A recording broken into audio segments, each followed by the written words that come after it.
ஹாய்மா 11.7ல தேர்ட் சம்மில் second one x power 5 into e power x ஸ்கொயரை தொகையிடுக. ஸோ இன்டகிரேஷன் போட்டுக்கலாம். நம்ம ஃபஸ்ட்டு சப்ஸ்டியூஷன் மெத்தட் போடணும். சப்ஸ்டியூஷன் மெத்தடுனா டீன்னு ஒன்று எடுத்துக்கிட்டு இதில் வந்து அப்ளை பண்ணிவிட்டு போடுவோம். இங்கே ரெண்டு பெருக்கல் பலனாக இருக்குது. இது ஒன்று இருக்குது, இது ஒன்று இருக்குது. அப்போ யூடிவி மெத்தடு போடலான்னு பார்க்கலாம். யூடிவி மெத்தட் போடணும் அப்படின்னு சொன்னால் இதை வந்து யூன்னு எடுத்துக்கணும், இதை வந்து நம்ம டிவின்னு எடுத்துக்கிட்டோம் இந்த போர்ஷன் ஃபுல்லாக அப்படின்னு சொன்னாலும் இங்கே என்ன இருக்குன்னா எக்ஸ்போனன்ஷியல்னால் எக்ஸ் ஸ்கொயருக்கு இந்த இதுவுக்கு எக்ஸ்போனன்ஷியலுக்கே எக்ஸ் ஸ்கொயர் இருக்குது. அதனால் என்ன பண்ண போகிறோம், let t equal to x ஸ்கொயர்னு எடுக்கிறோம்.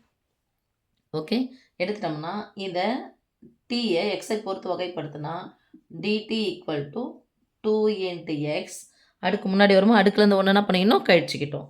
ஸோ அதாவது எக்ஸ் ஸ்கொயரை நம்ம எக்ஸ் பவர் என்னை வகையிட்டோம் அப்படின்னா n into X power n minus 1 இதான் ஃபார்முலா. ஸோ அடுக்கு முன்னாடி எடுத்துகிட்டு வரணும், எடுத்துகிட்டு வந்துட்டு அடுக்குலேருந்து ஒன்று குறைச்சிக்கிட்டு போகணும், அவ்வளோதான். ஓகே, இன்ட்டு டிஎக்ஸ் நான் எக்ஸ் இன்ட்டு டிஎக்ஸ் இங்கே இது பண்ணிக்கலாம். இது என்னன்னா எக்ஸ் பவர் 5 இருக்கு இல்லையா, இதில் எக்ஸ் இன்ட்டு டிஎக்ஸ் நான் வச்சுக்கிறேன். இந்த பெருக்கலாக இருக்கிற ரெண்டு பக்கம் வச்சுன்னா வகுத்தலாம் மாறும். So dt by 2 equal to x into dx. Okay, இப்போ இந்த எக்ஸ் பவர் 5 நான் எப்படி எழுத போகிறேன்னா எக்ஸ் ஸ்கொயர் வடிவத்தில் எழுத போகிறேன். அப்போ எக்ஸ் ஸ்கொயர் 5 எப்படி எழுதலாம், x square the whole square எழுதலாமா? அடுக்கடுக்காக இருந்தால் என்ன பண்ணிக்கணும், பெருக்கிக்கணும். X square the whole square into 4 போயிடுச்சு, மீதி 1 இருக்குது. எக்ஸின் அடுக்கு 1, அந்த எக்ஸின் அடுக்கு 1 போட்டாலும் 1 போடாமல் இருந்தாலும் அதுதான் அர்த்தம். எக்ஸின் அடுக்கு 1 into e power x square into d x. இது எல்லாமே ஒரு போர்ஷன் சம்மே வச்சுக்கலாம். ஓகே, இதை நான் அப்படி எழுதிட்டேன். இப்போ எக்ஸ் ஸ்கொயர் நான் என்ன எடுத்திருக்கேன், டீன்னு எடுத்துக்கிறேன். அப்போ நான் சொல்லணும் எழுதலாம், இதை டி ஸ்கொயர்னு எழுதலாமா? டி ஸ்கொயர் இன்ட்டு எக்ஸுக்கு பதிலாக என்ன எழுதலாம், அதாவது எக்ஸ் இன்ட்டு டிஎக்ஸுக்கு பதிலாக என்ன எழுதலாம், டிடி பை 2ன்னு எழுதலாம். இங்கே இ பவர் எக்ஸ் ஸ்கொயருக்கு பதிலாக என்ன எழுதலாம், டீன்னு எழுதலாம்.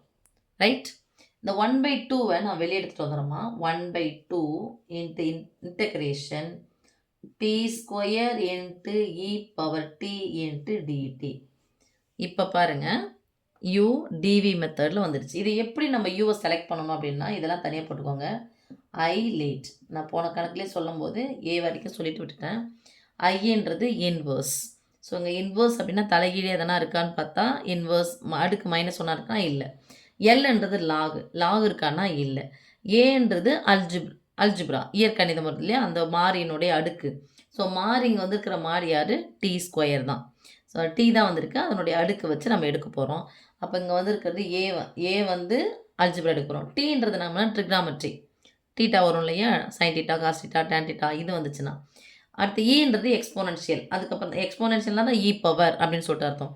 ஃபஸ்ட்டு யார் இருக்காங்களோ அவங்களுக்கு தான் ப்ரிஃபரன்ஸ் கொடுக்கணும். நம்ம யூ நான் எடுத்துக்கலாம், யூடிவி மெத்தடு. இந்த யூடிவி மெத்தடு டீன் அடுக்கு 1 இருந்துச்சுன்னா யூவி மைனஸ் இன்டகிரேஷன் விடியூ இந்த ஃபார்முலா யூஸ் பண்ணிக்கலாம். இந்த டீன் அடுக்கு 2ன்னு இருக்கிறதுனால நான் பெர்னௌலி ஃபார்முலா யூஸ் பண்ண போகிறோம். அதே தான் யூவி மைனஸ் யூவை வகைப்படுத்தலாம் யூ டேஷ், வியை தொகைப்படுத்தணும் v1. ஓகே, அடுத்து ப்ளஸ் அடுக்கு 2 இருந்துச்சுன்னா கண்டிப்பாக 3 உறுப்பு வரும். அது வரைக்கும் ஃபஸ்ட்டு ப்ளஸ் பண்ணணும், ரெண்டாவது மைனஸ், மூணாவது ப்ளஸ். இந்த யூவை ரெண்டாவது முறை நம்ம வகைப்படுத்த போகிறோம் யூ டபுள் டேஷ், வியை ரெண்டாவது முறை தொகைப்படுத்த போகிறோம் v2. ஸோ இந்த 1, 2, 3 உறுப்புகள் மட்டும்தான் வரும். ஏன்னா டீன் அடுக்கு 2 இருந்துச்சுன்னா எத்தனை உறுப்பு, 3 உறுப்பு வரும். சப்போஸ் 3 இருந்துச்சுன்னா 4 உறுப்பு. அப்போ அங்கே ப்ளஸ் போடுறீங்களா, மைனஸ் ப்ளஸ் மைனஸ் அது மாதிரி என்ன பண்ணிகிட்ருக்கோம், போயிட்டே இருக்கோம். இந்த ஃபார்முலாவில் தான் நம்ம அப்ளை பண்ண போகிறோம். இப்போ இதில் யூ அப்படிங்கிறது நம்ம என்ன எடுத்தாச்சு சாமி, யூன்றது நான் சொல்லியாச்சு. இங்கே அல்ஜிப்ரா வந்திருக்கு, அதனால் டி ஸ்கொயர் எடுக்கிறேன். இதை நான் ஒரு முறை வகைப்படுத்துகிறேன். அப்போ யூ டேஷ் ஈக்குவல் டு 2tன்னு வரும். அடுக்கு முன்னாடி வந்தோன்னா அடுக்குலேருந்து 1 குறைக்கணும். ரைட், இப்போ யூ டபுள் டேஷ், இந்த யூ டேஷ் நான் வகைப்படுத்தினா எனக்கு யூ டபுள் டேஷ் கிடைக்கும். டீயை வகைப்படுத்தினா 1, அதாவது அடுக்கு இங்கே 1 இருக்குன்னு வச்சுக்கோங்க, 1 முன்னாடி வந்தோன்னா 2 தானே, அடுக்குலேருந்து 1 கழிக்கணும். டீலேருந்து டி பவர் 1 மைனஸ் 1, 1 மைனஸ் 1 வந்துடும் 0. Anything power of 0 equal to 1, அவ்வளோதான். அப்போ இது கிடச்சிச்சு. இப்போ dvன்றது யார் எடுக்கணும்? இதுதான் u. dv வந்து e power t into dt. இதை இன்டகிரேட் பண்ணணும். ஃபார்முலா இன்டகிரேட் பண்ணாதான் எனக்கு யார் கிடைக்கும்? v கிடைப்பாங்க. ஓகே, அப்போ e power t-ஐ இன்டகிரேட் பண்ண என்ன தான் கிடைக்கும்? e power t தான். இதை e power t இன்டகிரேட் பண்ண என்ன தான் கிடைக்கும்? இன்டகிரேட் பண்ணால் v1, இன்டகிரேட் பண்ணால் e power t தான். v2 என்ன தான் கிடைக்கும்? எனக்கு e power t தான் கிடைக்கும். ரைட்மா? அப்போ e power x-ஐ நான் தொகைப்படுத்திக்கிட்டே இருந்தேன் அப்படின்னா e power x தான் கிடைக்கும். x-க்கு பதிலாக என்ன இருக்குது? t இருக்குது. ஃபார்முலா ஒன்று அப்ளை பண்ணிக்கலாம். 1/2 இன்ட்டு uv, இது u, இது v. ஃபார்முலா ஒன்று அப்ளை பண்ணிக்கலாம்.